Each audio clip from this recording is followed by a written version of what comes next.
കഴിഞ്ഞ ദിവസം ഐക്യരാഷ്ട്രസഭയിൽ പാകിസ്ഥാൻ മുൻപോട്ട് വെച്ച ഒരു പ്രധാന അജണ്ട ജലം ജീവനാണ്, യുദ്ധമല്ല എന്നായിരുന്നു. ഇതിന് മറുപടിയുമായി ഇന്ത്യ എത്തി.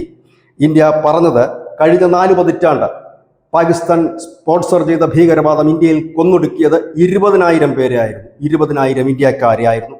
അന്നൊക്കെ ഞങ്ങൾ വിശാല മനസ്കത കാണിച്ചിരുന്നു, അന്നൊക്കെ ഞങ്ങൾ ക്ഷമ കാണിച്ചിരുന്നു, ജലം തടഞ്ഞില്ല, ജലവും നൽകിയിരുന്നു.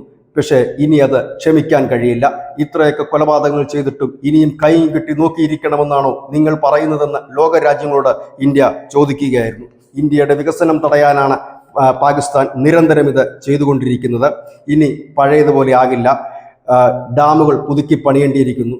കാരണം ഇന്ത്യയിലെ ജനസംഖ്യ വർദ്ധിച്ചിരിക്കുന്നു, കാലാവസ്ഥ മാറിയിരിക്കുന്നു, ഇന്ത്യയിലെ ജനങ്ങൾക്ക് തന്നെ ജലത്തിൻ്റെ ആവശ്യകത വളരെ കൂടുതലാണ്. ഇതെല്ലാം ചൂണ്ടിക്കാട്ടി കഴിഞ്ഞ 2 വർഷമായി പാകിസ്ഥാൻ നോട്ടീസ് അയക്കുന്നതാണ്. ചർച്ചയ്ക്ക് ഇരിക്കണമെന്ന് പറഞ്ഞ് ഡാമുകൾ പലതും പഴയതാണ്, അത് പുതുക്കി പണിയേണ്ടതുണ്ട്, പുതിയ ഡാമുകൾ പണിയേണ്ടതുണ്ട്. ഇതിനെക്കുറിച്ചൊക്കെ ചർച്ചകൾക്കായി ഇന്ത്യ പലവട്ടം പാകിസ്ഥാനെ ക്ഷണിച്ചതാണ്. അപ്പോഴൊക്കെ ക്ഷണം നിരസിച്ചു.